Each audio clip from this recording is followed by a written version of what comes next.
I'd like the phone book for Hokkaido, Japan, please. Okay, here you go. The phone book for Hokkaido, Japan. Thank you. May I please use your phone? Is it a local call? Yes.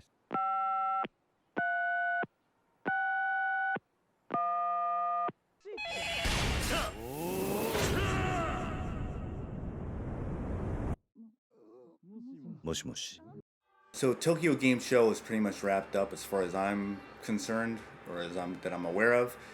And coming out of it, there was Dragon's Dogma 2 and Final Fantasy VII Rebirth that interest me, and I figured it would be a good idea to talk about it in video form, of course.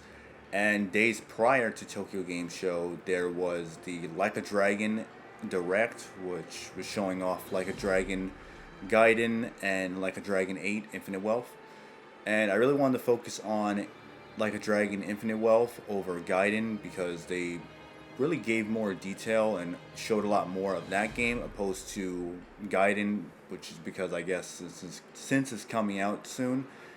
But I really wanted to get into Dragon's Dogma 2 and Final Fantasy VII Rebirth, but I'm not going to be going through it alone. I'll be joined with Genpachi, who some of you are aware, who has been on my channel a couple of times, and a lot of people enjoy videos with me and him on there because we definitely get into detail about things and we give our perspectives on what's going on as far as gaming and shit that goes on outside of gaming. But here we really want to get into the gaming aspect of it. So I'm gonna let him give his intro. So in case anyone's interested in checking him out, which I definitely recommend you checking out. But let Jinpachi introduce himself. Hey, how's it going? Thanks for having me on again. If for anyone who's interested, I do a lot of like gaming content, animation. I'm a digital creator. The content is somewhat apolitical, but my animations are definitely anti-woke, non-woke. So if you're looking for alternatives, check out my channel. I think you'll enjoy it. And yeah, I'm happy to be here, and we're gonna talk about some of the recent topics about what's going on with what were the games again? It was Final Fantasy VII Rebirth, Dragon's Dogma 2, and Like a Dragon Infinite Wealth. Yes, and I do have a lot to say about that, and so I'm sure Revenant does. So let's get into it. Alright then, so Dragon's Dogma 2, they showed off a trailer. There was also a stream on Capcom's Japanese channel. In case no one is aware, it's just simply called Capcom Channel, all in one word. And they went over that.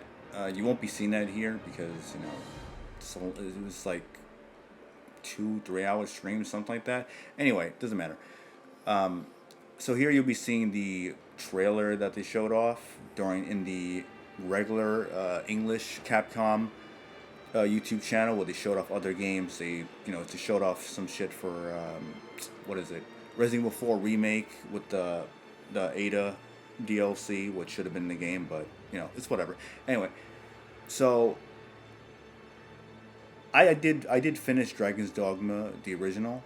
I did not finish the DLC. I was in the middle of playing it, but figured I'll just move on to something else that I didn't finish at the time. Anyway, it was a really good game in my opinion. It was definitely a fresh take on the RPG genre. And it looks like with Dragon's Dogma 2, they're going to add on to that, really double down on what they did right before. And while some of it does seem like deja vu, very samey, I don't really mind it that much because it does add to the lore of the game where you're seeing recognizable like enemies and things like that. So, or even like the vocations and all that, which is basically like the classes. And it does look like they definitely improved a lot from the first game. A lot more attention to detail and a lot more, not just because it's using the RE engine, but different ways to go about combat and all that, as you can see here with that. With, you're able to destroy the environments and use the enemies to your advantage as far as like creating different pathways, especially if they stumble or fall in a certain direction. So it's a lot of really cool ways to approach with the game in comparison to before, because I remember before, you're playing as a mage, you can create like this like a path of ice in case you wanted to get by. So I like that they're adding more to that. I hope the character creator is a lot more in depth and that a lot more attention to detail to that, because with that game, in the first one, depending on your height or your weight or how much muscle you have in your character, it can play a factor in your stamina and whatnot. So hopefully that is the case. And also before, when we talked about Dragon's Dogma in the PlayStation showcase months ago, it looked like it was in the exact same town and universe of the first game. But that's not the case. Which is what I had said. That it's pretty unlikely that we're going to do that again. Yeah. So I got that. I was incorrect about that. And so I'm glad that they're introducing, new locations, more varied, locations and things like that. So hopefully there's like more enemy types and just a lot more going on. There's new classes too, so they just showed that off, which is really cool. So it looks like, I'm pretty sure they're gonna add a lot more to the game. What are your thoughts from what you've seen? We've also seen the another stream of it that I had mentioned before, where it showed off more. So maybe you can talk about that if you remember anything from that. Well, first and foremost, I want to say that more of the same isn't necessarily bad. I mean, if they're expanding upon what made the first game great, then all the more power to them. It's not like it's a carbon copy, but I think it's a good thing that it's similar enough where you can recognize that it's the same series. And it's kind of like, I'm kind of optimistic considering they're doubling down on that as opposed to going in an entirely different direction. Yeah, because they could have done that as well. Yeah, so I do like it. The game visually, I really like the way the game looks and the way the world is presented as far as like what we've seen. And I also think it's good that we have another action RPG that can rival something like Dark Souls or like Elden Ring, because I feel like, in my opinion, few RPGs have that like weighted, grounded feel in the world that kind of helps it as an action RPG. It's not so like, it's a good. Those games are good examples of how you balance RPG mechanics with real time gameplay. And I think that outside of the From Software Soul series, that Dragon's Dogma is probably the only other game that I think fills that niche well, in my opinion. I'm not counting the clones because obviously they're clones. But, yeah, right. But like the only original series, and it's not and in itself, Dragon's Dogma 2 isn't a clone, so yeah, that's true. it has its own identity. Another one that comes to mind that should be coming out at some point, Crimson Desert. Yes. Which looks like it'll probably like scratch that itch as far as like Dark Souls or for Dragon's Dogma, or even something like, say, like, I don't know, Kingdoms of Amalur. I just don't. I'm not entirely sold on that game yet, because I feel like they're just showing off a lot. They're showing off a lot, but I'm not entirely sold. I have to, at least with Dragon's Dogma, I know what to expect mechanically, more or less. I feel like with that game, they kind of showed like a high-paced trailer, high-paced action, and I'm gonna hold my breath until I actually see what that game is like on release. So as far as Dragon's Dogma 2, is there anything that stood out to you from what's been shown so far that kind of like makes you like excited or feels like, all right, this is different from what other games are offering at the moment? Well, I like how the environments look like they're interactable and that you can destroy certain aspects of it. Oh, I don't mean to cut you off, but something that I found out recently, actually today, is that everything is seamless. So, it's a seamless world, which is good. Something that certain space RPG games couldn't do on next gen. Anyway, probably had a far superior budget too, I'm sure. Yeah. But I mean, who knows? I mean, I'm speculating. I don't really know. But anyway, but my whole point is that I like that the environments are destructible, and I like that there seems to be room for creativity with the combat and gameplay, where I find that a lot of action RPGs, they really lack a creativity factor, and there's almost like a for certain way you must play them, which is another reason why I like From Software games. And like I said, I'm specifying them because I know there's a lot of other like Souls-like games, but I'm specifying them because, I mean, obviously they do their thing the best, better than the clones that copy them. So, but yeah, I kind of like that aspect. I always like the idea of climbing on these giant monsters and fighting them. It gives it this larger than life, like almost like a kaiju kind of feel. Where you're like this gigantic, like Shadow of the Colossus. Yeah, or something like that. Obviously another Capcom game, Monster Hunter. Exactly. That's what I like. It kind of has like that thing I like about Monster Hunter, but with gameplay that I find more fun and more palatable for me. Yeah. Nothing wrong with Monster Hunter. And by the way, this is my opinion. I'm not nothing wrong with Monster Hunter, but like a game like Dragon's Dogma scratches something like that better than Monster Hunter does for me. Yeah, I actually agree with that personally. Just because it's just because I don't like the excessive micromanaging. But again, like to each their own. That's definitely a very subjective opinion. Nothing wrong with that game. I prefer the more real time feel of fighting these monsters in Dragon's Dogma as opposed to Monster Hunter. But they're very different as well. Yeah. It's just I'm speaking more to the larger than life giant like monsters that are attacking you, fighting these, climbing on top of them and whatnot. Yeah, I like that. It definitely leaves a lot of room for experimenting as far as like how you approach combat, what you can do. You can grab like goblins and throw them off a hill or something. You can even grab your own pawns and do the exact same thing. Another thing I noticed that in I think it was the Capcom stream, the from the Japanese channel, that they had the main character jump off, I guess, like a hill or a bridge, and then the pawn caught them on their way down, which that was actually really cool that I noticed. That's pretty cool. So, and they also have you can one of the pawns can give you a boost, like in Resident Evil 5 with like Sheva, giving Chris a boost, and they flip over to wherever it is they have to get to, where like on top of a hill or some shit like that to get to a chest or find a hidden item or something like that.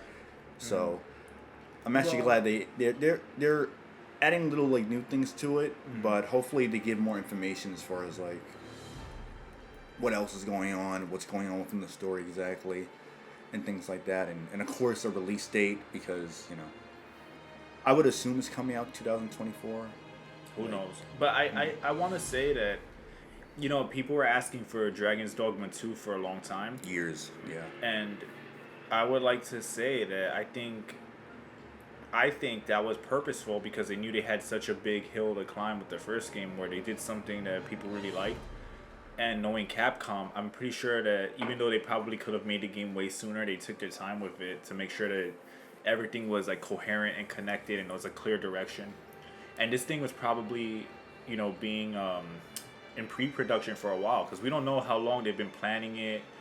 We're doing whatever meetings to discuss how would they go about it, talking to like the writers and directors of the game. Like, yeah, we get when the development starts, that's pretty much after pre-production. That's true. Where they have already decided that they're going to do the product and they're going to do the project. So considering how successful the first game is, I'm pretty sure Capcom wouldn't leave that that money on the table unless they wanted to make sure that they really knocked it out the park. Yeah. But that being said, also, I don't know if it's the exact same team, but I know the lead director, I believe is, or producer for Dragon's Dogma was the same guy in charge of Devil May Cry 5. Okay, so maybe he was busy with that game or something. But I also want to say that I'm waiting to see more of like what you can do. I'm curious to see how else you can be creative within the game's engine. Like maybe like setting a goblin to explode or something with some magic and then throwing him at like a larger enemy. Oh, that'd be cool. I mean, like I don't know if that would be a thing. But, yeah, I mean that would be cool though. But it would be cool if there were things like that. And plus, they're only showing us the basics from the trailer, so we don't know how in depth the magic is, the combat moves are. Yeah, it looks a lot more like brutal and heavier. Combining techniques and styles together. So remember in Dragon's Dogma 1, you can become like a hybrid character. Yeah, they even had mentioned that there's hybrid vocations again. I don't know if they said there was more of them. I would assume so. And since there's like some new classes we're using like a pole as a class now, so maybe some kind of monk or something. Yeah. But I also like like you mentioned before I had interrupted you, was the heavy combat. Because the heavy combat, I'm a sucker for that. Like I love like when the blows have weights in them, when things feel very like physical and kind of grounded, where they feel like they're very connected to the world. I've never really liked the overly floaty combat in a lot of the JRPGs in general. So it's good to see that you cut somebody or you hit them. There's like a really clear and and satisfying feedback of when you're hitting the enemies. Yeah. You know, so I'm That's glad true. that I thought the first game actually did a good job with that too. Yeah, so no, I'm it glad did, they yeah. brought that back. And yeah, like you said, it's more gory now. Well, I guess that comes with the visuals being better. Yeah. It kind of makes the groundedness. It kind of helps like with the heaviness as well. I agree. So yeah, but we have to ask one thing though, and it's a crucial thing about the game. Yes. In that, remember, this is Capcom. So, will there be male and female or body type A and B? Yes. Because I'm almost convinced that body type A and B could be a Western localization thing done. You know, I think that's more what it is, because some of these companies have ethics departments that be doing shit like Well, that. there's Capcom the USA. localization team, yeah. And I'm talking more to localization. Like, you see a lot of anime where they'll have, like, the localization put really modern slang or, like, weird stuff in it. There was an anime recently that did something like that, and people were saying, oh, that line was never there. They made some cringy, like, woke line in the game that was never there. Yeah. Because of localization. They were doing that in, I think, one of the recent Trails of... It's not Cold Steel. It's Trails of whatever the fuck, but it was one of them, I think, on the PSP or Vita. Or it may have been the recent one that continues the main series. Okay. But anyway... I like Trails of Cold Steel. You know I like Trails of Cold Steel as well. So. People were pointing... some people were pointing it out, that they changed the dialogue and shit like that to be more, modern, but it just sounded fucking stupid. But also, like, being modern, I think, like, they're just also interjecting what they consider, modern day. So, I mean, like, this video, we weren't really going to go into too deep about things like that, but I think it's worth mentioning because this game can very well be localized into having some really weird stuff going on. Yeah, like Final not. Fantasy 16, where they downplayed, I believe it was Jill's, like, rape at the hands of whoever it was, whatever, the thing that happened to her. They downplayed it within Final Fantasy 16 with the localization. But again, this is an evil character doing an evil thing, and that's a whole nother rabbit hole. It's like, if the character's evil, let them do evil things. They're bad guys. They're meant to be destroyed, and it makes it even better, more satisfying when you have their comeuppance. Yeah, it's like when you have like these evil characters that are like racist or evil, and they're like, oh, they're trying to ban it because it has them saying like hateful shit or whatever. But at the same time, they're hateful, evil characters that need to die. So whatever. But anyway, I do hope that this game has like. I hope they don't do that. I hope not. I hope it's not like because like a Street Fighter 6 situation where clearly they were trying to. Cater to a certain audience and went and took things in a certain direction.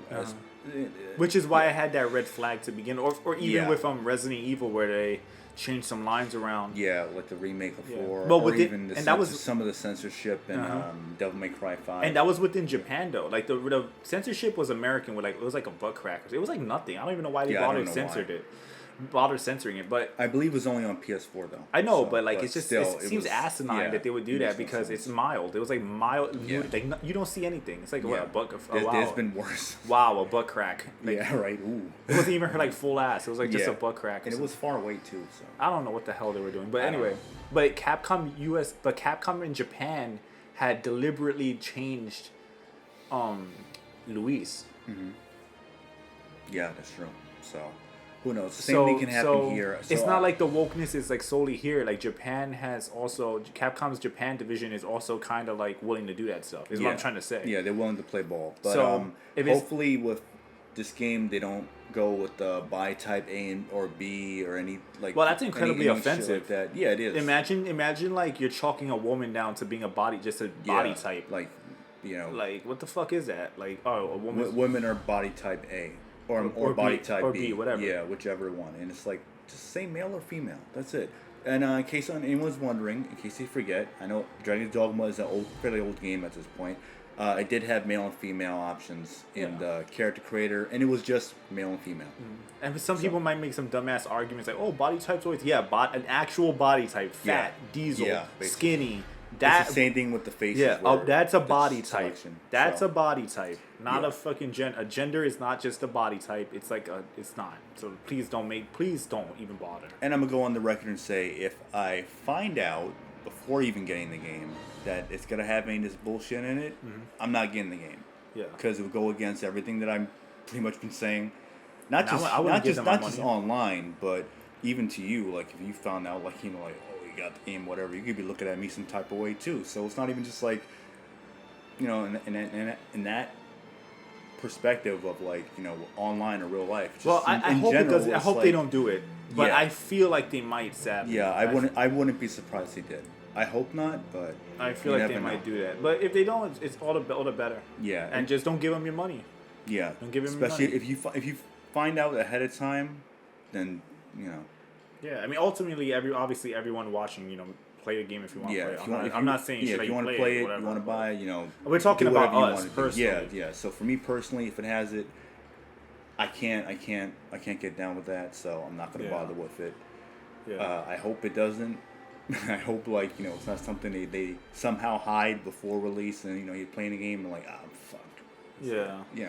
Well, who knows? So- Who knows? Like that's kind of like a speculation, but we don't It's know. speculation. We don't know. Yeah. Other than that, everything else looks. It really looks good. great. It It looks looks- great. it- to me, that was to the- me, I'm looking at it. I'm like, this is next gen. This is worth getting a next gen console. I wouldn't say well.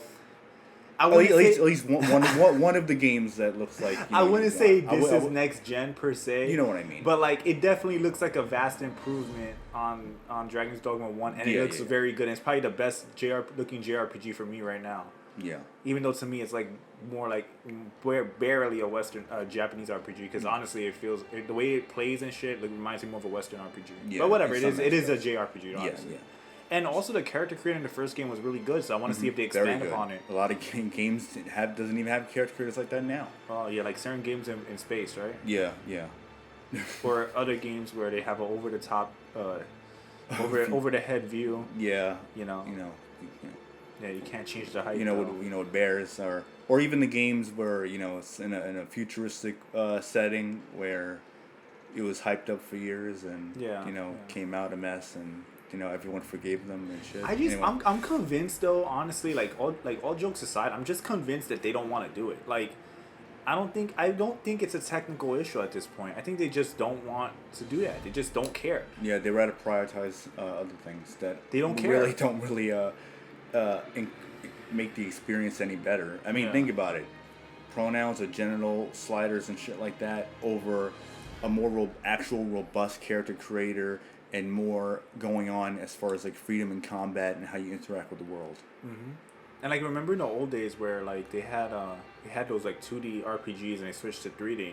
Like at this point, like a big company making like like if Square Enix made a Final Fantasy game right now and they decided to make it 2D, Final Fantasy 17's in 2D, it's because they chose to do it. Yeah. Like these companies have so much money that any decision they make, like a character creation being ass, is not a technical limitation. Yeah, it's not. I refuse to believe that. They It's have different so much money. if it's like they're a lesser known studio. They don't have the budget, so of course they. I'm talking about like AAA, like Square Enix or whatever, or Capcom, or Bethesda. So if you see CD Projekt Red, yeah, like especially whichever, Bethesda, they have so much money. If you see these people, if you see these games with things that are like off to you, like why does the character creator suck? Why does this suck? It's because they purposely have decided that it sucks. Yeah, even they if basically saying we didn't give a fuck. Well, even if they ran into a roadblock, they could switch to a better engine. They could say, all right, this engine's not cutting it. We want to make a robust character creator. We need to move on to a better engine or whatever. If they decide not to do that because they're saving money, then they decided to keep it ass. And they're basically calling like the consumer stupid because they're saying you're gonna buy it anyway. Why should we have to? You're gonna make 100 excuses for us. Why should we anyway, have to hold it to a standard why even bother? when you're gonna buy it anyway? Yeah. But back to the original point, I do think that Dragon's Dogma looks very, very, very, very, very good, and if they're not sellout cucks, then that'll be to me that's like gonna be a real gem of a game. Oh yeah, definitely. I hope it is because the first one was a gem, so hopefully this one will be as well. And this is pretty much a game that we're both looking forward to. Yeah, I would say at the moment. I would agree with that. Unless things change for the worse. But right now, this is something we are, And I don't have that like interested in. that I don't have that like weird like instinct about this game that I did about Final Fantasy 16 because leading up to that, I remember we talked about it and I kind of gave you some of my my thoughts on what I thought the game was gonna be, and that actually turned out to be true. Yeah. Because it basically was doing the shit that I told you. We talked about. I told you were gonna do that. That we're gonna water down all the RPG elements. That it was gonna be like a very like basic hack and slash kind of game with a skill tree. Yeah. Like all that stuff. Even the things I was saying early on about how the game has like this weird like dark like unsaturated look that kind of hurts the game. And then look what some of the major complaints are even amongst fans. That's true. Yeah. You know, so in my opinion, and to like people watching, you gotta trust your instincts with these games because they want your money. But if you feel like something's off, man, like Yeah, don't, maybe you know, maybe go what you're feeling at the moment. Because yeah, it may end up being true. And think about it, and like wait. There's nothing wrong with waiting for a game. Like why? Like Yeah, it'll be there. yeah. Why get a day? Like why does it need to be bought day one? Yeah. Sometimes if you're like, yeah, I'm not entirely sure, so I'll wait maybe a week or so, get more information on the full game as it's out, and then decide there. I mean, ultimately they can just do whatever they want, but just saying, you know. Yeah, good to use judgment. Yeah. You know, when you're I buying agree. these games. Okay, so the next game is Like a Dragon 8: Infinite Wealth, Yes. or AKA Yakuza 8, and so I'm not sure exactly how long it takes place after Yakuza 7, but to sum it all up, from what we know so far, the story is that Ichiban gets news of that his mother is actually alive, even though he was told in Yakuza 7 that, if I'm not mistaken, I believe he was told that the Yakuza had killed her or some shit like that. Something like that. I don't remember exactly. It's been a while, so. But anyway, so she's in Hawaii, and so he's gonna go there to see her, and things clearly, go in a different direction, and he gets roped into. Shenanigans. Yeah, basically. I don't remember exact details because they're being kind of like coy with everything because it's not out yet, and they don't want to spoil everything. So Kiryu is there. The Yakuza Gaiden, Like a Dragon Gaiden. Basically, I believe they even said that it kind of gives you some insight on why Kiryu is even in Hawaii and all that shit like that. So I'm guessing it ties into this game as well. Well, visually, the game looks great. Yeah, it does. Off the bat, it looks great. Yeah, but the story. But also the setting. adding on to the story is that Kiryu has cancer in this game. Yeah. So, that definitely threw me off when he said that. He's like, oh, I got cancer or whatever. I feel like because it's Yakuza, the game might end with the cancer going into remission and Kiryu being like overcoming it somehow. I know that seems kind of weird because like they gave I just feel like with Yakuza with the endings and when you consider Kiryu, like I think it's gonna be a thing where like even cancer couldn't stop him. He's indestructible Because like he's been stabbed, he's been shot. Yeah, Games so have many times. Which one was it that ended on like somewhat cliffhanger? In 3. Yeah, so he's been 3. through a lot of crazy shit, and I just feel like he's gonna survive. I think it's just to create tension with Kiryu, and then toward the end of the story, and this is me I guess this is me making like a prediction of how the story will be. I think that something will happen where he'll be out of action, and he's gonna tell Ichiban that, hey, you have to like do this. You have to be a man. You have to handle what's going on. Yeah, he's basically been saying that in the trailer where it's like, I can't help you or whatever, like, and then saying that, insinuating that Ichiban is like the future, and he's like, he has to protect the future and make sure you're prepared and ready for anything. Like in a way, he's saying like I gotta prepare you before I fully pass the torch. Or basically like he has to embody like what kind of willpower Kiryu has. But I think the ending of the game will be like Kiryu going into like his cancer going into remission, and basically like that's after the final battle's over. Ichiban goes visit him at the hospital or whatever and tells him like, he tells him like, hey, the cancer's in remission, I'm doing better or whatever.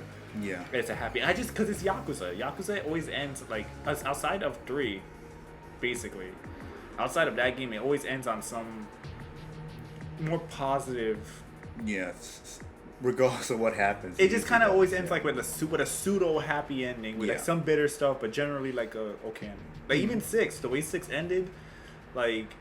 Yeah, I mean it ended well, in my opinion. It ended well for what it was, but with this one, I don't know. It's like Because I'm actually kind of curious because they're saying, oh, you're in Hawaii.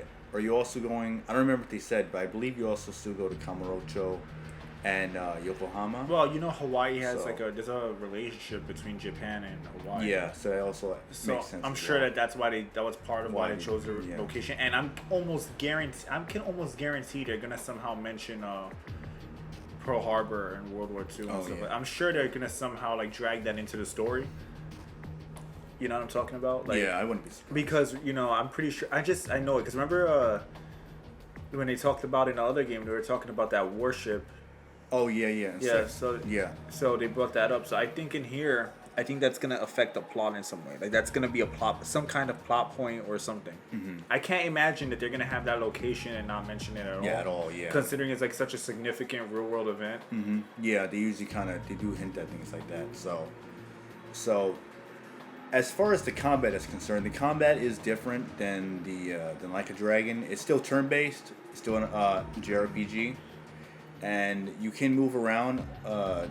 Really, it comes down to the little like circular radius that you have, kind of similar to what's that game you like? Fairy Fencer F. There you go. Or even to a lesser degree, Eternal Sonata. and Trails of Cold Steel. To a Yeah, like lesser those degree. games. Yeah. But I think that's kind so like this is where me and you like differ highly here.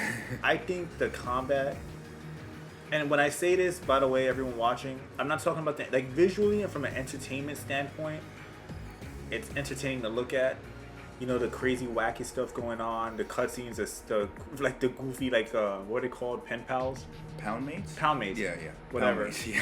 Not pen pals, but yeah, pound mates or whatever. It's funny and it's entertaining, but I am 100% being honest when I say I do not want to play that shit. I do not want to play. It's the same way I felt about 7. It's like the story is good. Yeah, we'll get to it. The story is good. The visuals are great. It's funny. Has all this charm, but I do not want to play an RPG when I play Yakuza. I just don't want to do it. I don't like it. I don't like not being able to just have the feedback of pressing the button and hitting them. And I like RPGs. I just don't like that this game is an RPG. Right. You know, that's where we differ there. But I can't say that it looks bad. That's just my subjective opinion. I don't think that it looks terrible as a game. It looks great. It looks entertaining. It looks funny. Yeah. It looks like everything I like about Yakuza.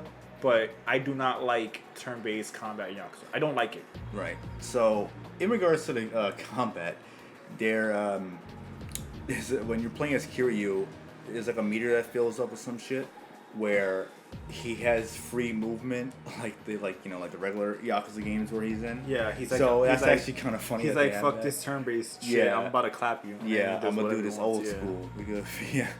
So He just says, "All right, no more turn-based. I'm gonna crush your skull now." yeah, basically. So I actually like that they have that because like it's kind of like they're self-aware in a way. Yeah.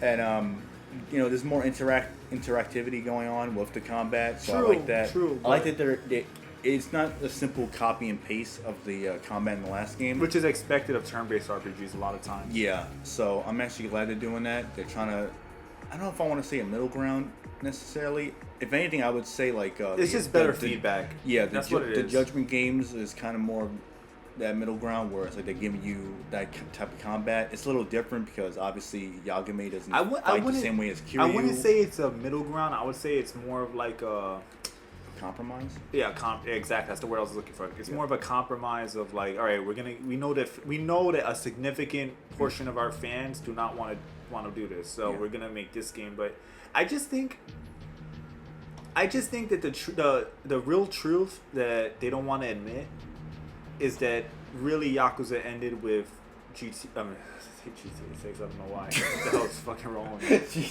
I'm hungry or something, I think. I don't know what's going on. I think that Yakuza 6 was really the end. And even though this game and 7 are continuations, I just feel like I feel like the studio itself kind of acknowledges that as the end because these games can be entirely ignored. Yeah. And I just I think that they just didn't. They should have been its own spin-off series. I don't mind. I actually don't even mind if it was a spin-off of Kiryu being there and having this arc. Yeah. I just think that they should have just made it kind of like Judgment. It's made like a spin-off. It's in the same universe and shit. So I just feel exactly. I just feel like they should have just made this a spin-off series because which is funny. In Yakuza 7, you can see you can find Yagame's detective agency building. But you can't go in there. Obviously, he's not a historian. So. But I feel like it should be a spin-off. I just don't see like this, to me, this is like the equivalent of like Dragon Ball Super to Dragon Ball Z. Yeah. That's how I look at it. Yeah, like, I get it. And it's not bad. And again, I don't think it's bad. I just don't want to do that with Yakuza. It's like I never played a Yakuza game and was like, it would be cool if I couldn't move and I had to wait to hit them during my turn. I don't want to like, and I'm being what's it called, like a broken record. Yeah. But I just can't stress enough how much I really, really don't want to have to do turn-based combat in a Yakuza game. I just don't want to. I get that perspective. And I think a lot of fans also don't want to, but they tolerate it because they want to continue the Yakuza story. Well, I was gonna say that Sega does put out surveys fairly often, and according to the data, that a lot of people like the combat. I'm sure. So I mean, who knows if that's like what really people really think, or just a lot of people who are new to it and like, I like it. But I think I'm not saying the majority, by the way. I'm not claiming that the majority of people don't want that. Yeah, I'm a lot just of saying, people don't like it. I'm just saying that there's definitely a large amount of people. I'm not saying a majority. I'm just saying there's a sizable amount of people that don't want to do that. And I think a lot of fans, and this is not a bad thing. There's nothing wrong with this, but I think a lot of fans are tolerating the combat being this way because they like the story and world. Yeah. I don't think it's because they necessarily like that it's an RPG. Mm-hmm. But again, like I said, that's my speculation. It's not rooted in fact or whatever. Yeah. I know for a fact that there's a large amount of people that don't want it to be this way. Yep. But I also am not saying it's the majority. Yeah. So, for me, it's like if we didn't have Judgment, then I'd be like, all right. I mean, like, I like the combat, but I kind of like, if it was never turn-based, then I wouldn't be like, damn, I wish they would have made it turn-based or whatever. So, I don't know, I'm a little conflicted on it in a way, but the way I look at it is like when you mentioned about the series ending with 6, keep in mind the series really popped off like major.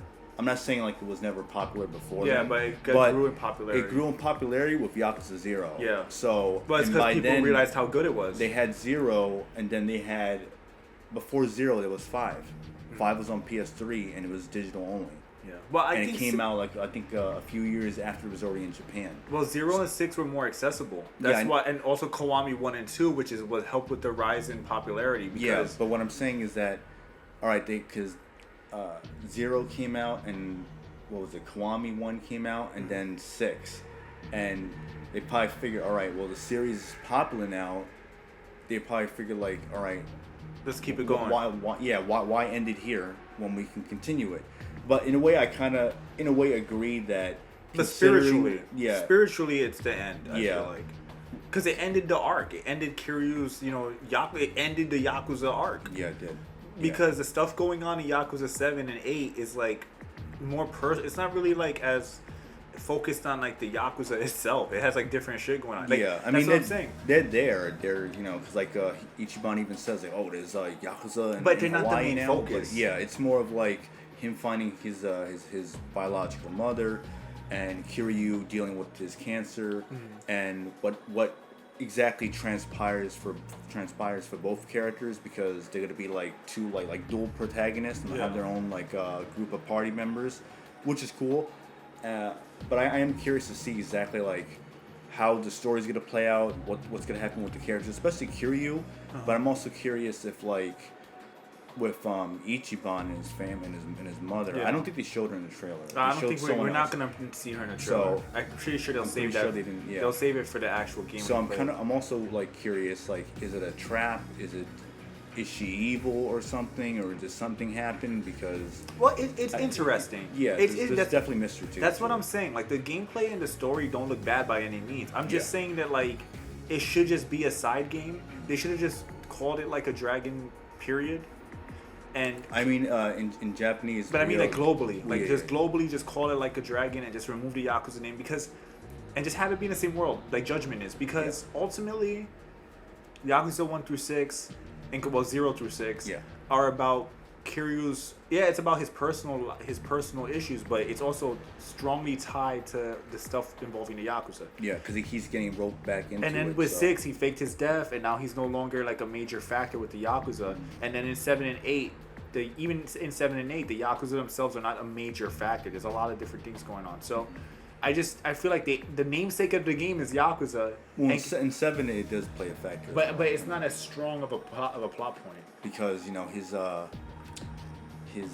Yakuza he was a part of. Yeah. Was basically disbanded. But that's like the springing point. That's like the launch point. But when you play through the game, it's really more about like the chaos that's going on because of like the politics. Yeah. Remember the political aspect. So that was just a launch pad to say, all right, this is why he can fight. This is why he's badass. This is why he's a little nutty. It's because he was Yakuza. So it's just saying like, hey, this is why. It's giving us an explanation as to why he can do the things that he can do. Mm-hmm.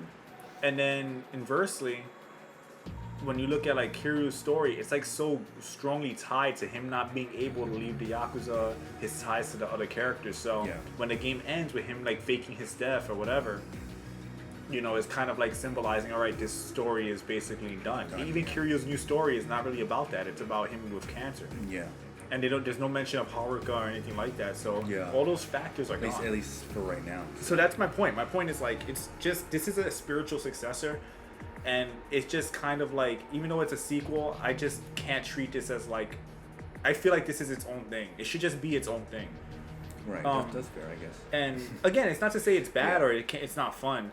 You know, it's just, it is what for me, that's my take on it. Yeah, I get where you're coming from. And, you know, you mentioned Judgment, but you know what? I hate to say it, but as much as I like Yagami, he's not Kiryu. He's definitely not. He's not Kiryu. You know who's also not Kiryu? No. Young, Well, what's his name? Yang Wang? Young Wang. Yang Dang? Yang Dang Diddy? Yeah, Yang Dang Diddy. Young AI, yeah. Yeah, Yang Dong, whatever.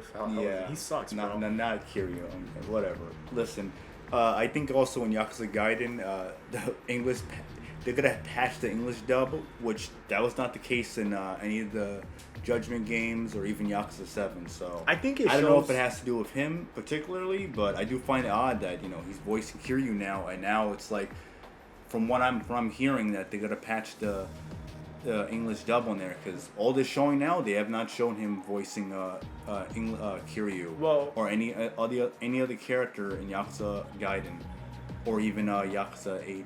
Like a Dragon 8. Well, I want to say this because I feel like it's important involving this stuff.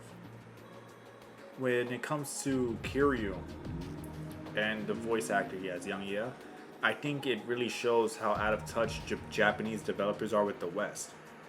I mean, they had that shitty ass rap song for the opening of Gaiden, so they're out of touch. Like, even people in the chat, like, I don't know who the fuck this guy is, but they're saying like, oh, this renowned, famous rapper. I'm like, I don't even remember his name. It's just like, I feel like they're like almost like fooled. I feel like you know, like this is subjective. This is not fact at all. Like, it's just an opinion. This is my tinfoil hat time. I think that they're just not. I think they're just fooled. They're just fooled by these localizers and their divisions that are like, you know, like in the same way that these corporations get convinced by people to do woke shit for that, like, you know what I mean? Mm-hmm. I feel like it's the same way that these Japanese devs are being convinced when it comes to localization. Yeah, because the localizers can't control the content directly, but they can control how it's localized, how it's translated, the actor hired, and things like that. Because look at Street Fighter 6. And again, this is going to be a hot take and people might not like it. I think that the soundtrack is like one of the worst soundtracks in Street Fighter's history. I agree. And it's not because it's hip-hop. It's not because it's hip-hop. It's boring. It's bland. It's boring. It has no style to it. It's like very forgettable. Like, listen to Zangief. For people who are, you know, watching, if they have the time, listen to Zangief's previous themes and listen to his theme in this game, or Ryu's. It's like night and day. Night and day. And it's, again, it's not because it's hip hop theme. It just really sucks. It's bad. It's terrible. And, you know, that's clearly a direction of Japan thinking that's what Westerners want. Yep. That game was clearly like made with Westerners like as their heavily westernized. Heavily westernized. So, you know, I just think they're just fooled by these localizers. Like, and then again, you know, you want to talk about like Yang Ye Look at Ada's voice actress. Oh my God. Why did they hire her? I don't care what anyone says. It might piss people off. There's like this new trend where people are trying to hire the race of person to voice the character. So Ada's Asian. She's been voiced by an Asian character. What's his name? Young Ye is voicing Kiryu because they're Asian, and you're like, all right, let's get this popular YouTuber. Surely that will sell more. That will sell more copies, but they don't realize that people don't want him. Like people don't want to hear this guy's voice. It's he like sucks. Megan Fox or Megan in Fox. Mortal Kombat 1. Yeah. It's like they think that's what people want. It's like, no, these people fucking suck. They don't fit the role. Stop doing this. It's not working, and it never does. And it just shows how out of touch they are. Like it's like they don't have to do all these desperate ploys to get people to buy. But that's because they don't know better. That's because they're getting. I'm not like removing responsibility from them. I'm just saying that it's because, in my opinion, they don't know. They're trusting that the Western divisions of their companies like Capcom USA and shit, or like RGG, whatever American team they have, that they're trusting that they're gonna guide them in the right direction. Yeah, that's what. But they're not, because again, these people are. You're dealing with indoctrinated people that are placed in these positions, so they're not They cannot be trusted. So a game like Yakuza, I by default will play it in Japanese just because I have to. Just as a way to put a wall between the Western localizers, the Western divisions of those companies, and the Japanese team. Sometimes it's unavoidable, like as in Street Fighter. Yeah, everyone. And I'm not complaining about the gameplay, by the way. I'm not talking about the gameplay. I'm sure the gameplay looks fine. It looks good.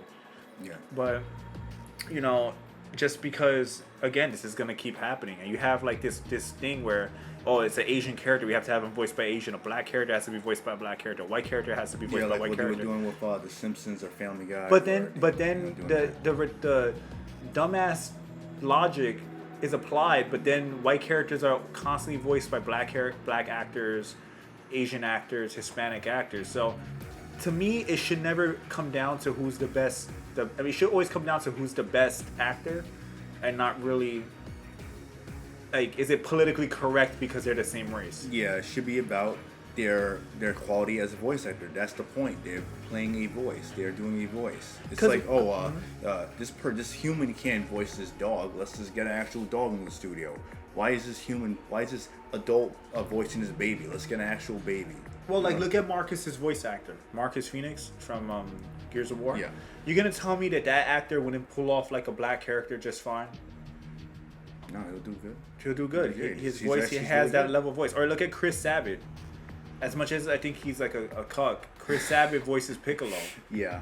And to me, Piccolo has a very strong black sounding voice. That's my opinion.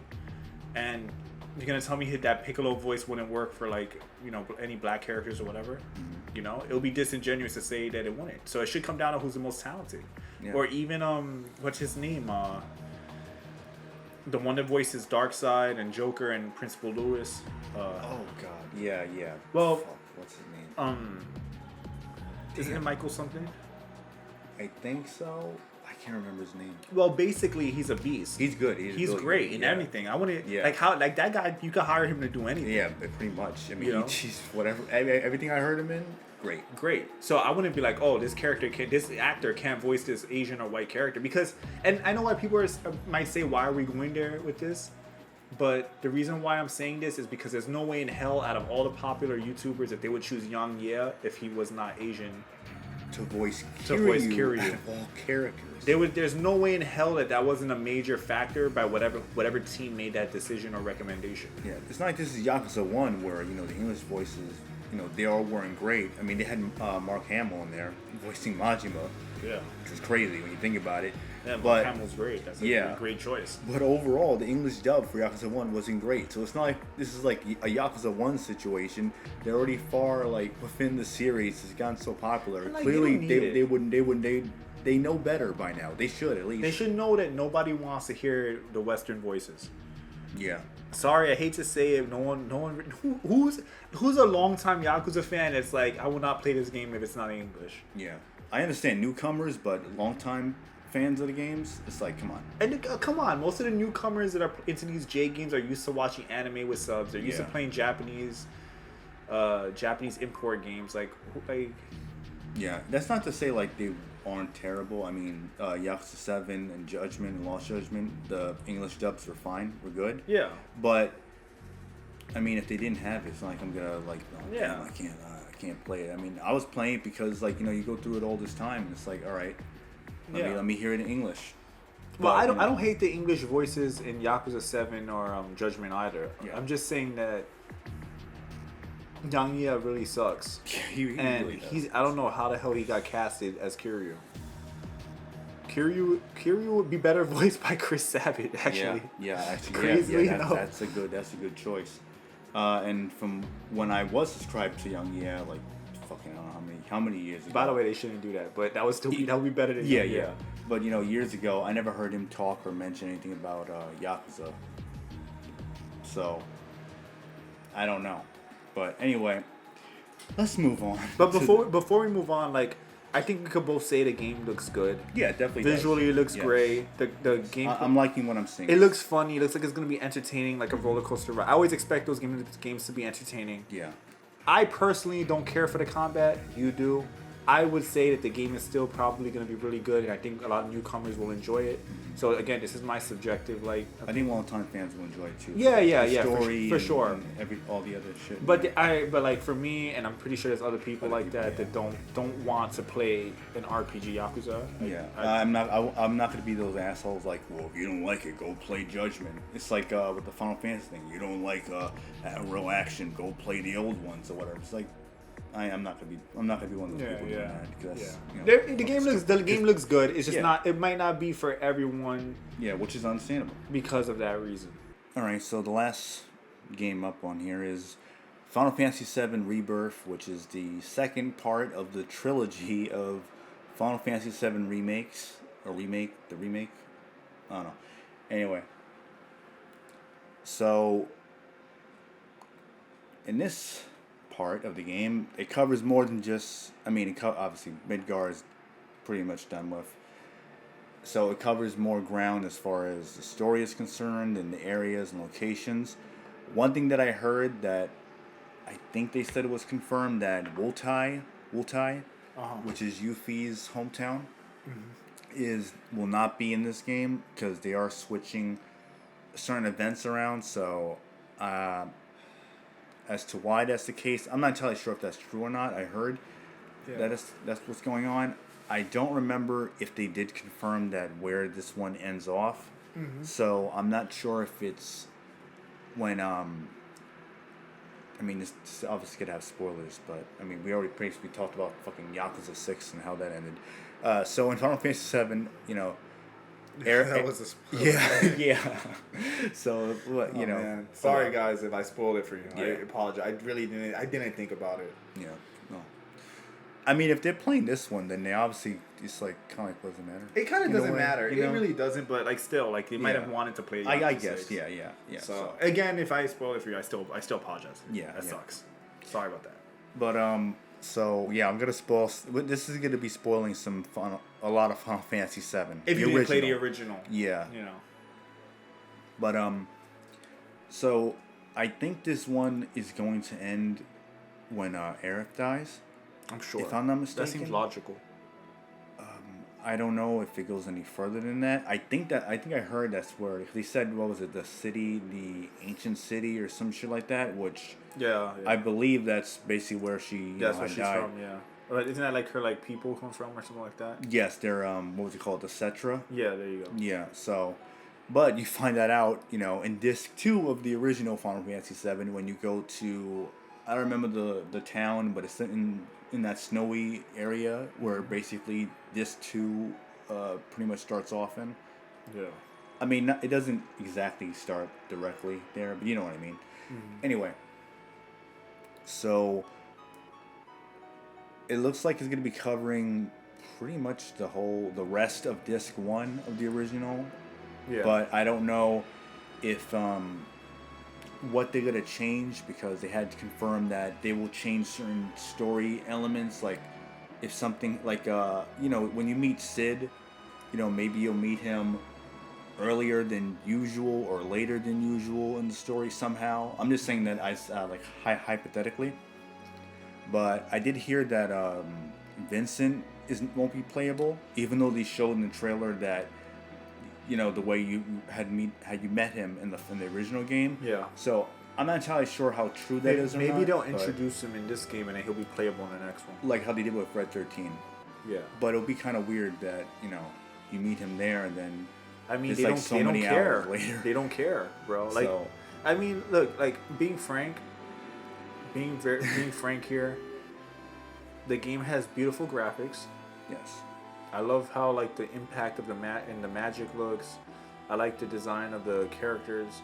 I like how colorful it looks too. Compared to the first remake as well. Yeah, because they, wanted to focus it on the slums and I get Midgar. it, but like also it just looks like just design wise, because Midgar could have looked a little more like it being dark. Even it being dark and like slums, it could have still looked better. It could have looked the original had more color too. So. Yeah, it could have just looked more vibrant, like or more like interestingly designed. It kind of just looked really regular to me. Yeah, a lot of brown and gray and shit like that. Yeah. So. But my thing is, man, I don't care about these remakes at all because I don't like that they chop these games into three separate games.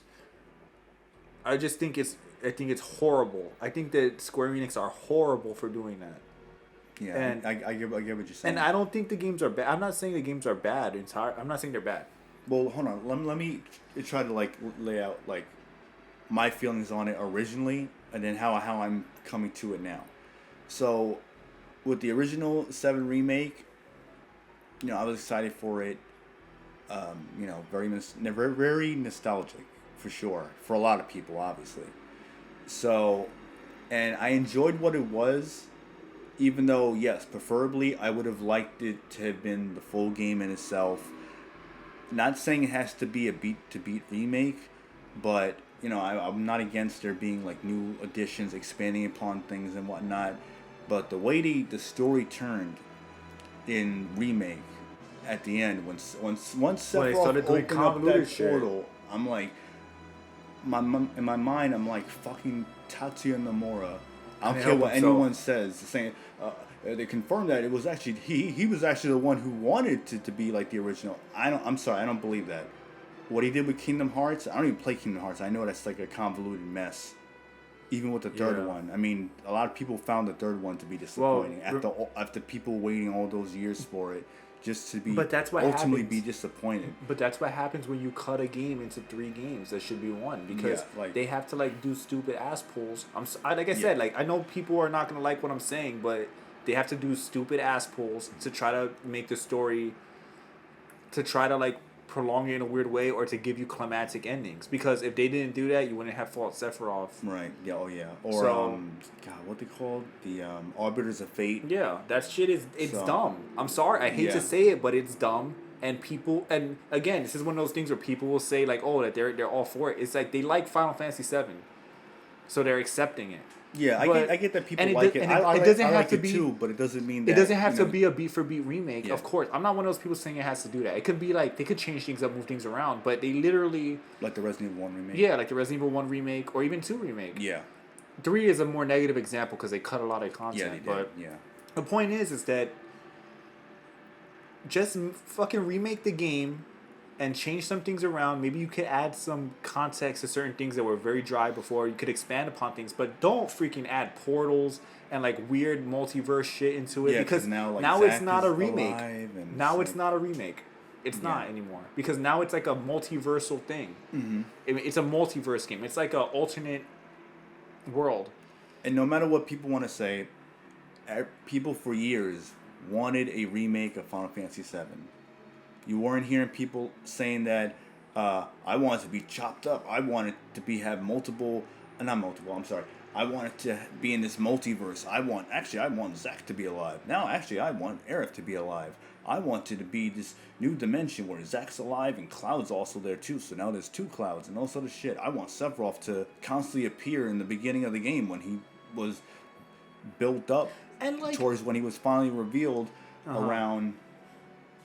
What, like the Shinra build. He wasn't even shown. Was he shown the Shinra? I don't building? remember. I think we really see him. Actually, no. You start seeing him in the flashback, I believe. But it's kind of. But it doesn't matter. It's a moot point because again, this is what happens when you try to milk your fan base and you take a game and cut it into 3 games.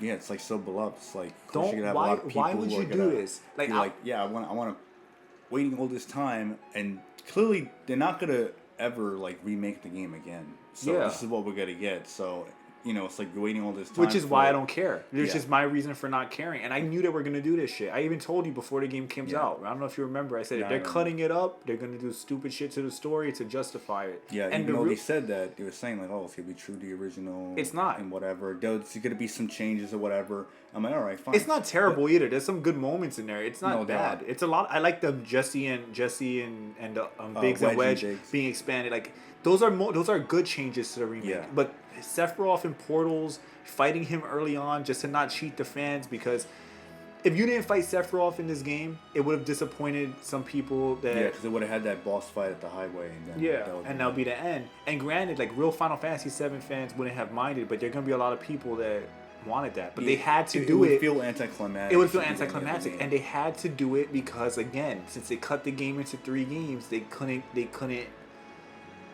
you weren't gonna fight Sephiroth otherwise. Yeah. So, while you keep talking, I gotta look for something I saw on X where they had mentioned I forgot who it was exactly, who's like involved in Rebirth, where they are willing to listen to fan feedback, and that's another depending thing, on like, how it goes. It's like, goes. dude, it's a remake. What do you mean listening to, like, granted, I'm all for, like, the companies listening to the customer, but it's not like this is an original game. Yeah, it's not. So it's kind of weird where it's like, well, we're willing to change how the story goes. Yeah, how certain things no direction. Like, Kingdom Hearts all over again. No direction. That's what it sounds like. So, again, I know it's negative, but I don't care about this game. Yes, it has good graphics. It has good moments in it. The combat looks fun. I like the combat. I think the combat is the combat's fun. Was really fun. I never felt bored playing the combat.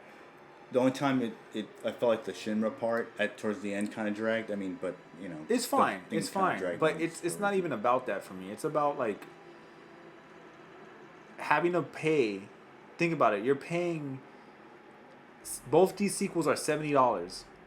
Yeah, the first one was $60. So you're spending $200 total just to play a remake of Final Fantasy VII. And that's not if people get like the Lux and the collectors. But even just the base game, and it's a convoluted version of the story. So you're taking such a straightforward story that's beloved. You're gonna do some convoluted shit, and then you're willing to change the direction because of fans. So that tells me that they have no real plan. They just have the guideline of the actual original game. They have the guideline, and they're gonna like use it as a basis, but then they're gonna do all kinds of fuck shit with it. Yeah, it'll be now if they're referring to the combat or things like that. That's fine. That's fine. But if it has to do with like the story or how things are playing out, more so like the story, obviously, then it's like that just is really just odd. Again, I know there was a lot of hype. I know people love Final Fantasy VII. I like it a lot. It's not my favorite Final Fantasy, but I like it. It's really good. But I don't know how fans could tolerate that happening at the end with Sephiroth. Okay. I just don't get it. Here we go. Here it is. Katase says that he, Nomura, and Nojima have got Part 3's scenario in a first draft form right now. They'll have to factor in the reaction from players after FF7 Rebirth releases, which may cause changes. Hold on. So he urges people to play and react to Rebirth. Yeah, this is during TGS. So this is. And you know what to me, reading between the lines, I think he's basically telling us that it's gonna have a lot of fuckery happening. Like changes, like weird changes to the story. Maybe more weird Zack stuff, more Portal stuff, and depending on how negative the reaction is, they'll either change it or stick with it. I mean, according to them, like in Rebirth, the story is they're not gonna go crazy with changing the story. Yeah, but they said that about the first game. Yeah, and but also, come on, they just said that. Zack is in it, and Cloud is in it, and another Cloud is there, and it seems like Biggs, Wedge, and Jesse are still alive.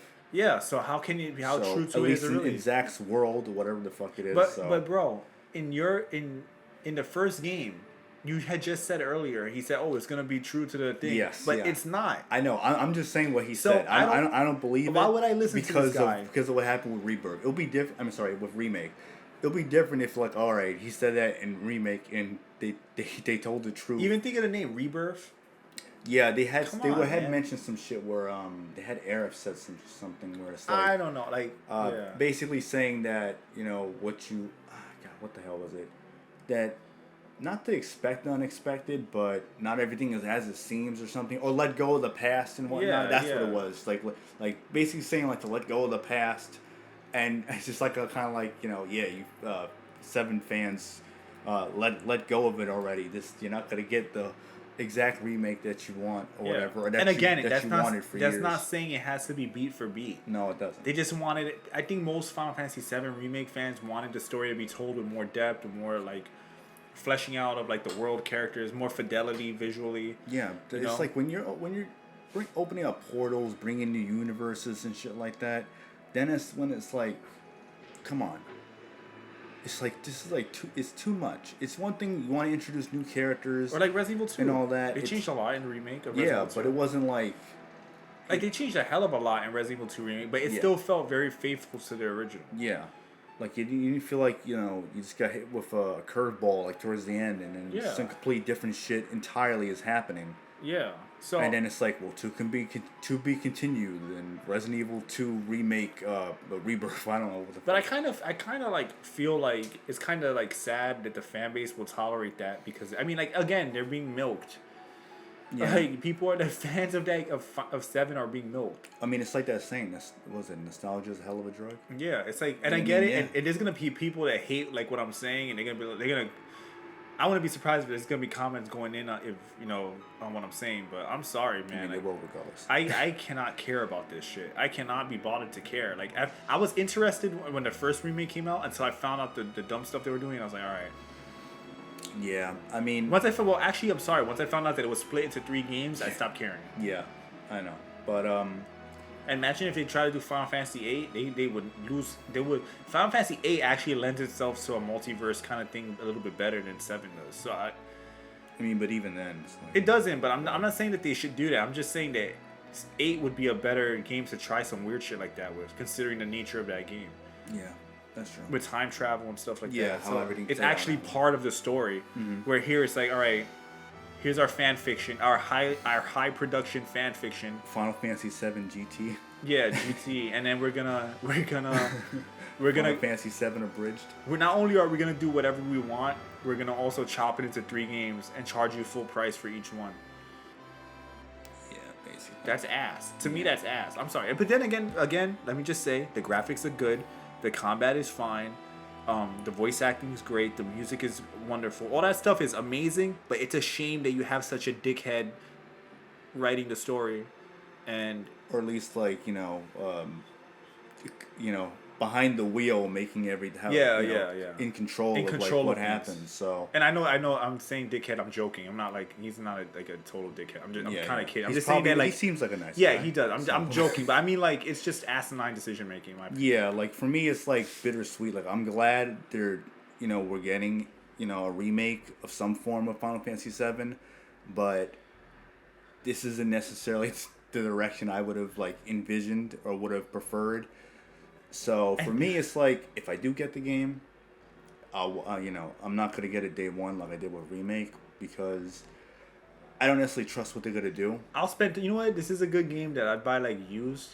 Yeah. After like it comes out, like I'm not like, when it gets used, it's like $30 something. Yeah. Then maybe I would play it. Yeah. But like I cannot be bothered to care about this game. I'm sure it's gonna be good, like a really good game. Like, Probably one of the better games coming out in 2024. On its own accord. Yeah. It will be a better game. It has, again, just the graphics, the music, the combat alone is going to make it good. Because even in the remake, for what it was, it didn't cover a lot within like in that part in remake, but it definitely recreated a lot of like the old areas and like and also in a cool moments. spectacular And also form. cool Like, moments. yeah, it was great, because as I was playing, I'm like, I kind of wonder what they're gonna do in this part, because you're leading up to the part, you're gonna get there soon. And then It's like, Yeah, wow, and it's they like were, really cool, and it it's was very great. visually good. Like, I'm Yeah. not saying like it's all negative. It takes you back to like when you were originally playing it. For me, playing as a kid, so it's like, wow, after all this time, it's recreated now, and like you're able to really appreciate it because it's the technology and everything.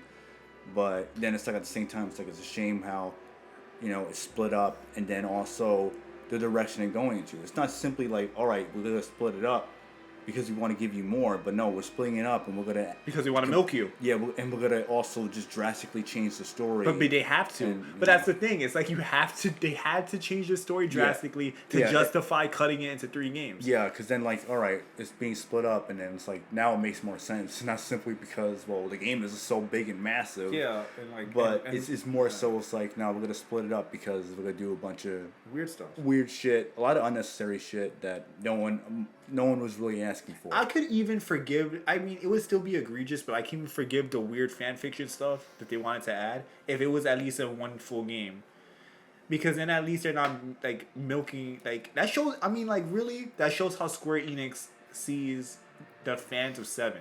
Yeah. I won't even say all their fans. That's just how they see you, Final Fantasy VII fans, that they can get away with this shit. Because Capcom would never dare do that. Imagine if Capcom had made Leon and Claire Scenario 2 different games, or some weird shit like that. Yeah. But they know they could get away with it because that game has such a... And again, I know they're a company that wants to make money, but just because they want to make money doesn't mean that this is a good practice. Yeah, it doesn't make it less egregious. Yeah, it's still a bad practice. I mean, like, yeah, they got this big Final Fantasy VII universe going on, which they have been even during the original. Really, once they did the Advent Children movie. Yeah. So, but to me, I feel like, I don't know. I feel like splitting shit up and then doing all this new shit, like really out of nowhere, like this big ass pool, doesn't really help expand the universe of it.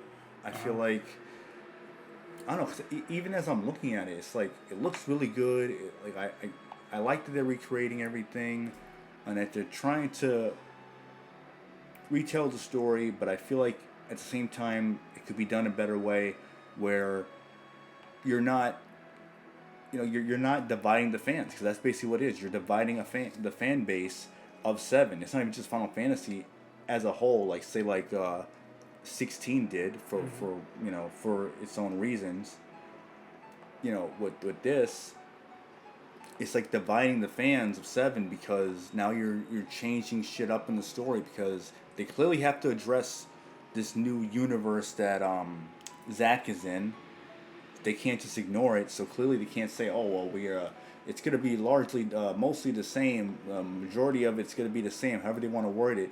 It's like, no, they have to address that at some point. They can't just ignore it, so it's going to clash within it, and more than likely the ending of Rebirth is going to be maybe another portal, maybe something else. It's not going to end in a simple Genova fight. No. With Hell no. After Aerith dies or something like that. No, They're gonna have some. They're clearly gonna have that, but then they're gonna have something else. Maybe you fight Sephiroth again. You know what I think they're gonna do? Or maybe a corrupted Zack or something. I don't know. You know what I think they're gonna do? I think the way this is all gonna end is that he's gonna be fighting Sephiroth in some kind of like multiversal nexus. What do you mean, like in the end of the whole like remake? Yeah, and when they're done, trilogy? I think when he fights Sephiroth, it's gonna take place in like just kind of like a different like zone, like a kind of like a. I mean, that's kind of what it was. A kind of a nexus of like where these multiverses are happening, and you're fighting Sephiroth. Like he's like they're fighting for like the timeline or multiverse of Final Fantasy VII or something. Okay, yeah. Or timelines or something. I think that's like what they're leading up to, and that would make what what's his name said about how they're gonna listen to fans and see how they feel. Oh, Katase. Katase. From the team. He's from Square Enix. So. Because like remember what we were talking about a long time ago, where I said that they might end up having that final battle take place in Rebirth or some crazy battle, and then finally with the last game give us like the actual thing that's supposed to happen. So yeah, like basically like you can't escape fate. Yeah, so kind of thing. So remember Infinity War where they lost, and in Endgame like all right, they finally like beat Thanos for real. Like things happened. Like it was actually just straight up evil Thanos versus the heroes or whatever. Yeah. as opposed to Infinity War, where he was a much more complex character. Then in the Endgame, he's like, all right, nah, I'm just gonna do like evil shit now because it needs to end with like good versus evil, whatever. Yeah. I think that's what they're gonna do. That's like a bunch more than likely that's what. a bunch of convoluted shit. Then the final game is like, yeah, like you said, you can't escape fate. You're gonna you know things have to play out a certain way, and it's just gonna end like how it's supposed to. Yeah. Or like I said, some crazy like Nexus fight where like there's like timelines everywhere and they're fighting. They may do that and then just lead to where they And then that's how- and then- where they originally had fought towards the end when Cloud did what is it, Omni Slash? Yeah, I just have I have no faith in again, this is like to me high production fan fiction, and that sucks to say. Yeah, it does. But again, the graphics are good. I'm sure the game will be fun. Yeah, overall, overall it looks good. I'm sure it'll be enjoyable from like a gameplay perspective. Yeah, I'm sure if I had gotten it day one, I wouldn't be disappointed as far as like the content, the recreated locations and everything, the characters, the music.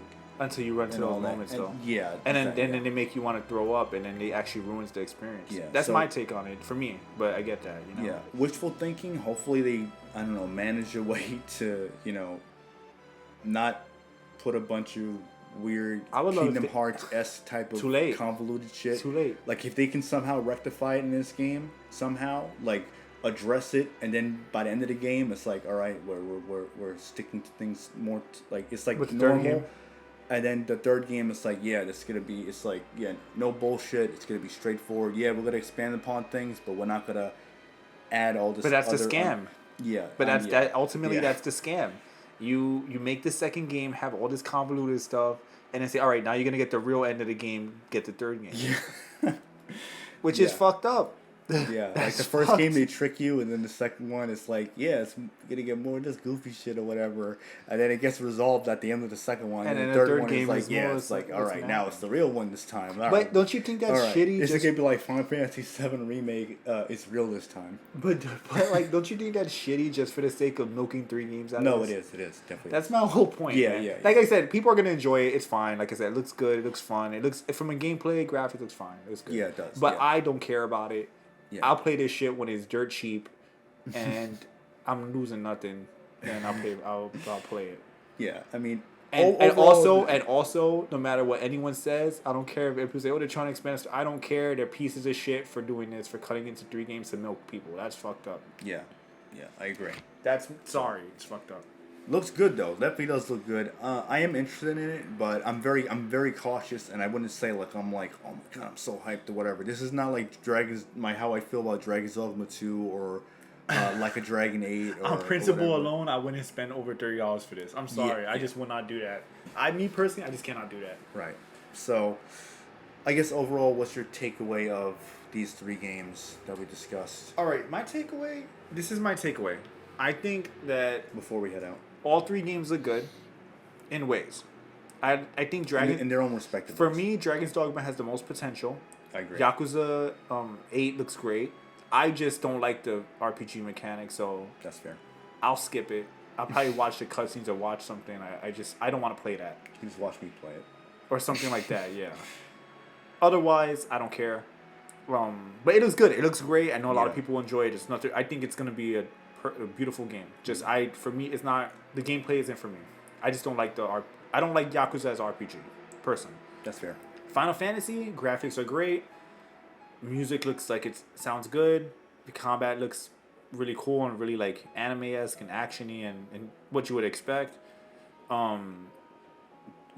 Thankfully, they're covering more of the game this time. They're covering more of the game. All that stuff is great. So I think people will like it. I just, again, you heard my like long ass rant about it, so I'm not gonna repeat myself. But ultimately, I think what they're doing is shitty, and I just am not gonna buy that game. And yeah, right. So for me, it's like Dragon's Dogma looks great so far. I hope it stays that way. It's nothing negative comes of it leading to release. And with Yakuza, Like a Dragon 8, it looks really good. I'm glad they are expanding upon the RPG mechanics as far as like giving you more freedom, and I like the Kiryu being able to like basically say fuck this shit, I'm gonna start beating people up like the old games. So I like that. The combat is good. I'm interested to see where the story goes, and so To me, the combat is good compared to 7. Like, Yeah. compared to 7, it looks way better, Yeah, for sure. yeah, definitely. I'll give them that. Yeah, and the Hawaii setting and the dynamic weather effects and all that is great. It's a good addition to the game. So I think they're doing the right things as far as like how Ichiban's arc of the series is going. So I'm definitely interested with 7 Rebirth. Looks good graphically, like you said, graphics, music, all that shit. Combat looks like it's pretty fun. Voice acting was Voice great. acting, yeah, definitely. Sounds good. Yeah, sounds good. I'm glad they're obviously covering more ground with this game. I mean, we already knew that ahead of time, but still, it looks like it's pretty large. It's like it's gonna cover a lot.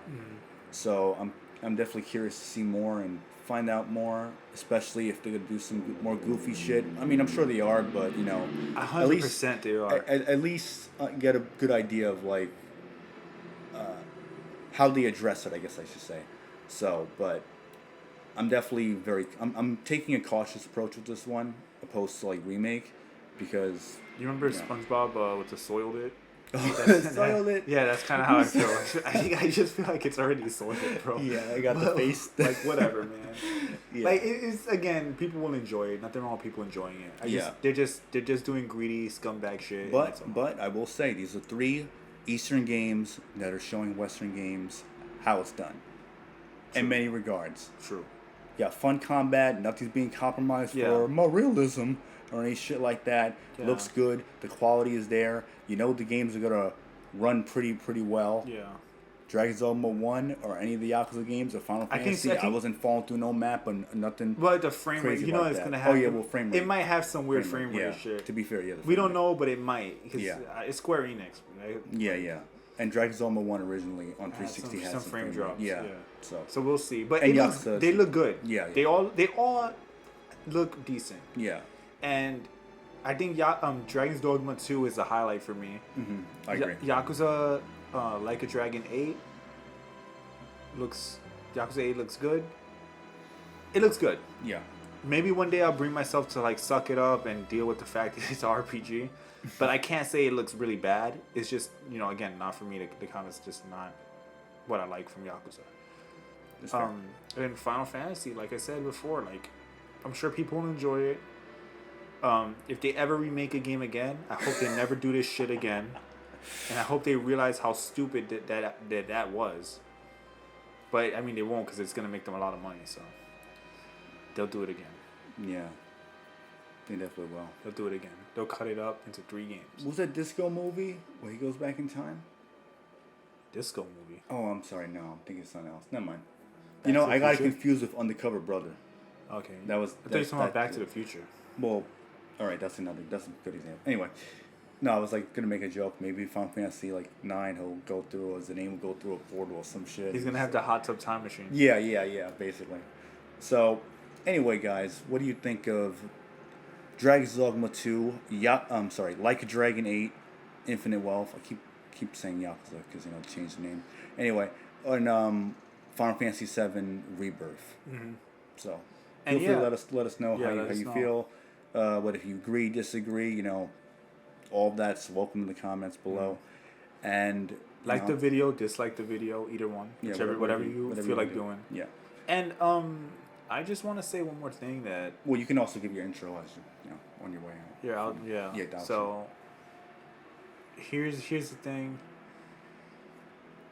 I think that again, Eastern studios are just showing, like you said before, Western studios how it's done. Women look like women. Oh yeah. They're showing that you can, like you said before, they don't have to sacrifice fun for realism. And ultimately, that not every game needs to be a crybaby political soapbox or commentary about how everything's bad and everyone's a victim. You can have a fun game with like an actual antagonist that's not a poorly written allegory for some real world person or groups they don't like. Yeah. And it just shows how you can make good games without politics shoved in. Or without social politics shoved in. Be You can a make little it more specific. Yeah, because I mean, Yakuza is political in a way, Yeah. like social politics, or modern Modern day politics. modern day woke politics. Yeah, yeah. Specifically, so. So at least they're not doing that for the most part. And again, thanks for having me on. You know, it's always fun talking about these things. I'm Jim Pachi. If you are interested, check out my channel. I do animation, gaming, gameplay, game streams, all kinds of stuff. All my original creations and my original work, none of it has woke shit in it. So any animation or comic or anything that you see from me, if you want to avoid that stuff, you know, it's an alternative. You can check it out. Yeah. And thanks for having me. Yeah, definitely. So, with that being said, we're gonna head out. Hope you guys enjoyed the video. Again, feel free to let us know your thoughts. Anyway, so we're gonna head out. Take it easy, guys.